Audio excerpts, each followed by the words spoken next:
Selamat malam. Video viral Miftah Maulana, mantan utusan khusus Presiden bidang kerukunan beragama dan pembinaan sarana keagamaan berbuntut panjang. Belakangan, mirsa, tidak hanya video yang tentang Bapak penjual teh saja yang ramai, tapi juga muncul kembali video-video kontroversi milik Gus Miftah yang kemudian ramai di sosial media. Dan ini sangat disayangkan oleh publik karena dianggap terlalu kasar, tidak pantas keluar dari mulut seorang pendakwah. Meski telah mengundurkan diri, tapi video ini sudah kadung viral dan menuai pro dan kontra di masyarakat. Bahkan buntutnya sekarang mulai ada hidup kembali wacana untuk sertifikasi bagi para dai. Inilah yang menjadi diskusi di tengah publik, perlu atau enggak sih sertifikasi dilakukan bagi para dai? Kita akan bahas lebih lengkap di Dua Sisi malam hari ini bersama saya, Dwi Anggia.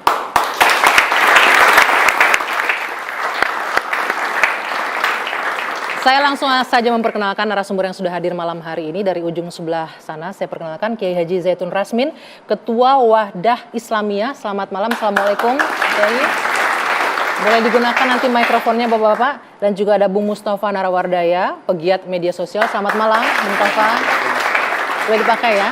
Oke, udah beres. Pendengar. Ini menarik malam hari ini, pakai apa nih? Kushas ya tadi katanya? Kusbah. Kusbah. Pakai mikrofonnya boleh? Ini yang pertama kali saya buka acara ini saya tertarik dengan topinya dari Rusia ya. Mau Ramadan ya. Mau Ramadan, oke. Dan di sebelah kiri saya ada Kiai Haji Muhammad Nur Haid, Komisi Dakwah MUI dan juga anggota BNSP yang juga seorang dai. Selamat malam Pak Dokter. Assalamualaikum warahmatullahi wabarakatuh. Sehat semuanya? Waalaikumsalam. Alhamdulillah. Di ujung sana ada Bapak Hasbiallah Ilyas, anggota DPR RI, fraksi PKB. Selamat malam. Malam. Pak Hasbi. Sehat Pak Hasbi? Assalamualaikum. Tepuk tangan juga untuk teman-teman mahasiswa dari Universitas Bakri, dari Himpunan Mahasiswa Bakri dan juga Universitas Terbuka. Terima kasih sudah hadir malam hari ini. Kita tahu semuanya mungkin menyaksikan juga ya adik-adik ya, bagaimana viral di sosial media dakwahnya dari Gus Miftah ini yang menuai pro dan kontra. Saya langsung ke Pak Hasbi. Maaf, ya.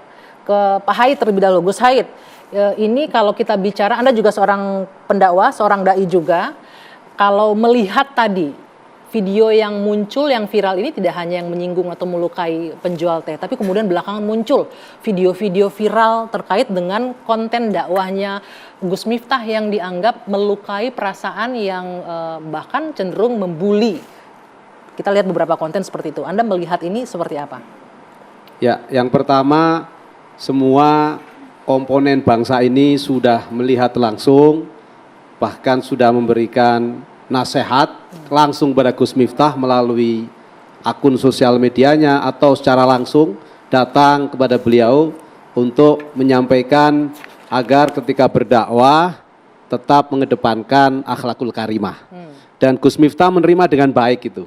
Makanya beliau menyadari bahwa ada beberapa jokes, beberapa guyonan yang ternyata oleh mayoritas umat ini, mayoritas masyarakat dianggap berlebihan sehingga tidak layak untuk dilakukan di ajang pengajian. Nah, dalam konteks itu beliau akhirnya mengundurkan diri sebagai utusan presiden sekaligus menyampaikan permohonan maaf baik secara langsung kepada Pak Son Haji yang saat itu menjadi objek bulian beliau, maupun kepada kaum muslimin, kepada seluruh rakyat Indonesia. Maaf, nah, saya potong. dalam konteks itu sebenarnya kita memahami Gus Miftah ingin mengatakan kepada publik, saya menyesal. Sebelum sampai ke sana menyesal ini, Gus Said, kalau kita melihat, emangnya ini hal yang lumrah ya yang dilakukan dalam dakwah-dakwah. Kita nggak tahu, ini yang tertangkap di media sosial kan hanya Gus Miftah. Nggak tahu di daerah-daerah lain seperti apa. Hal yang lumrah kah dilakukan dakwah yang seperti lumrah ini? Itu yang mana maksudnya? Yang dakwah yang seperti apa? Dengan memojokkan orang, bahkan dalam tanda kutip menghina, guyonan-guyonan yang terkadang menyudutkan, mempermalukan jamaah yang ada di sana. Ya, tentu sepengetahuan saya dan pengalaman saya berdakwah, tentu tidak lumrah dakwah seperti ini. Ya, dakwah yang benar sesuai yang dicontohkan oleh Rasulullah SAW adalah dakwah dengan hikmah. Betul. Karena yang kita kedua banyak mau idho hasanah.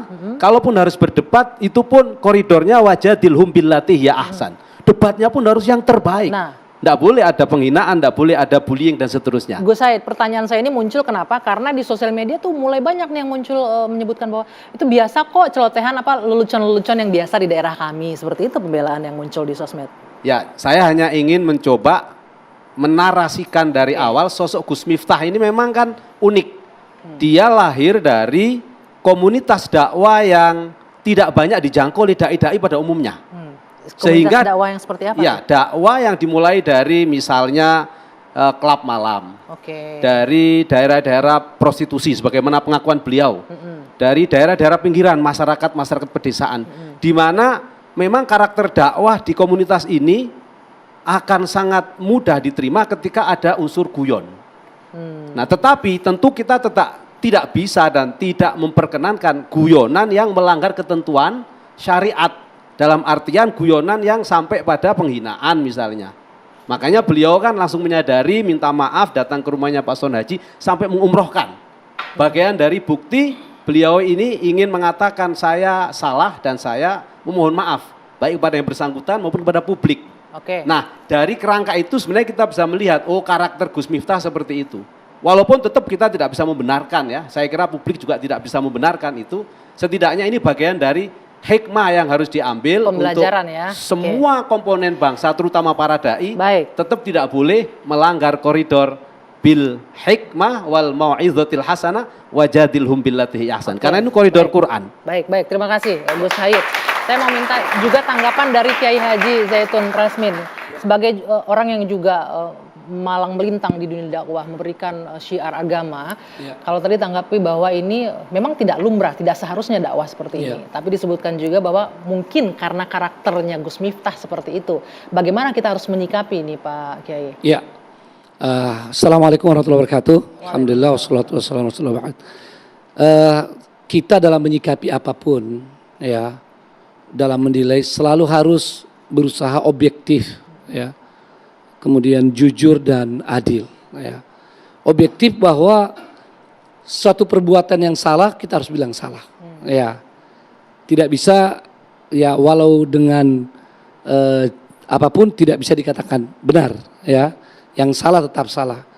Karena ukuran itu kan mudah ya di masyarakat kita dan juga sebetulnya apalagi kalau dikatakan agama nilainya itu jelas ya. Yang benar, yang salah. Tetapi kita juga harus objektif ya bahwa itu objektif. Kita harus jujur bahwa Gus Miftah dengan kesalahan itu sudah minta maaf. Ya. Dan kita yakin minta maafnya itu tulus ya berkali-kali apalagi dibarengi dengan surat pengunduran diri. Padahal tidak mesti kan mundur, apalagi di negeri kita ini sedikit sekali ya contoh orang mundur ya dari sebuah jabatan yang sudah jelas-jelas bersalah, bahkan ada yang divonis dan dipenjara tapi tidak mau mundur. Nah, jadi dengan itu kita juga harus jujur bahwa itu adalah suatu kesadaran dan juga kita harus jujur bahwa yang terjatuh dalam kesalahan seperti ini ya itu bukan 1-2 orang walaupun tentu alhamdulillah tidak banyak ya. Maka jangan sampai bukan lagi perbuatannya yang kita kita soroti agar menjadi edukasi pelajaran semua, ini kepada sosok yang berbuat salah. Ya, ini yang harus kita perbaiki di masyarakat. Selalu melihat bagaimana perbuatan itu agar jadi edukasi bagi semua. Sebab kadang-kadang ada yang tertawa, ada yang menghujat, ya. Malah mungkin dia juga begitu. Cuma tidak ketahuan saja, ya. Kemudian yang ketiga, kita harus adil, ya, harus adil dalam melihat masalah ini bahwa seseorang yang terjatuh pada suatu kesalahan, jangan tiba-tiba semua kebaikannya habis. Ya. Kita harus adil, ini namanya insaf. Dan para ulama kita selalu mengajarkan itu. Para ulama kita dalam memberi penilaian, kalau misalnya ada dai atau ulama atau apa, ada kekeliruannya akan disebut ini keluarannya, tapi dia punya kebaikan-kebaikan yang banyak. Karena apa? Jangan sampai gara-gara itu banyak yang tidak lagi bisa mendapatkan kebaikan yang sepatutnya ada. Nah, kemudian termasuk dari keadilan adalah kita tidak boleh mengeneralisir. Tiba-tiba seolah-olah semua dai ini tidak paham etika. Ya, maka harus ada langkah sertifikasi. Misalnya nih. Nanti kita masuk ke sana. Itu kan Pak masuk, Haji. tapi ini contoh. Jadi jangan saya mau digeneralisir secara lah intinya umum, begitu jangan ya. mengeneralisir. Oke. Dan sebagai sebuah keadilan, jangan buru-buru simplikasi untuk mencari solusi Oke, hanya baik. Dengan shortcut. Baik, Ya, saya mau kira-kira minta begitu. komentar juga dari Bung Nara. Tadi disebutkan ini kalau dibikin peribahasa pakai mungkin begini ya, jangan gara-gara nilai setitik rusak susu sebelanga gitu ya. Pasti ada juga kebaikan-kebaikan lainnya. Bung Tova, kalau Anda melihat ini sudah kadung viral dan ternyata tidak hanya pada kajian ST itu aja. Banyak video-video lain yang juga muncul. Tadi siang saya ngupload undangan acara ini di IG saya. Banyak yang protes ke saya. Protesnya gimana? Mau bahas apa lagi? Kan sudah dibahas di semua TV. Bukankah sudah kelar gitu? Sudah selesai kan? Aku bilang nanti nonton aja, akan saya jelaskan gitu. Miftah ini belum selesai. Belum selesainya di mana menurut Anda? Persoalannya begini, saya sebut Ustadz atau Miftah atau Pak Miftah, itu kasusnya menjadi viral karena media sosial. Ya. Dia sudah minta maaf, Ya. dia menyatakan sudah ikhlas, dia sudah menyatakan akan mengumrohkan. Sedang umroh saat Sedang ini. umroh saat Sedang ini. umroh saat ini bersama Pak Sunarso. Persoalannya adalah media sosial ini jahat tanda petik. Saya tidak tahu siapa yang menggerakkan secara TSM, ya, terstruktur, sistemik, dan masif. Ha-ha. Narasi-narasi yang disebar setelah mengundurkan dirinya Miftah itu tiba-tiba ribuan narasi Apa disebar saja oleh yang ter-record oleh Ya, Anda? intinya begini. Akun-akun yang saya tidak kenal ini ya, tiba-tiba ada ini. Kemudian menarasikan bahwa pahlawan di sini adalah justru Gus Miftah. Oh, Loh kok bisa begitu? Ya, bunyinya begini kira-kira. Dia rela dihujat demi menaikkan derajat tukang es teh. jadi konsep narasi yang muncul Gus Miftah berjasa untuk menaikkan derajat Ya, Pak Sun Haji. makanya ini belum selesai. Karena dalam narasi ini yang sudah beredar di akhir-akhir hari ini, Miftah nggak pernah klarifikasi, nggak pernah bantah, nggak pernah ngomentari tentang ribuan akun yang tiba-tiba muncul. Poinnya apa? Maksud Anda apa di sini? Ada cuci-cuci piring. Oke, sebentar. Ada cuci-cuci piring seperti apa dalam kasusnya Miftah Maulana, nanti kita bahas usai jeda. Sesaat lagi di Dua Sisi, tetaplah bersama kami.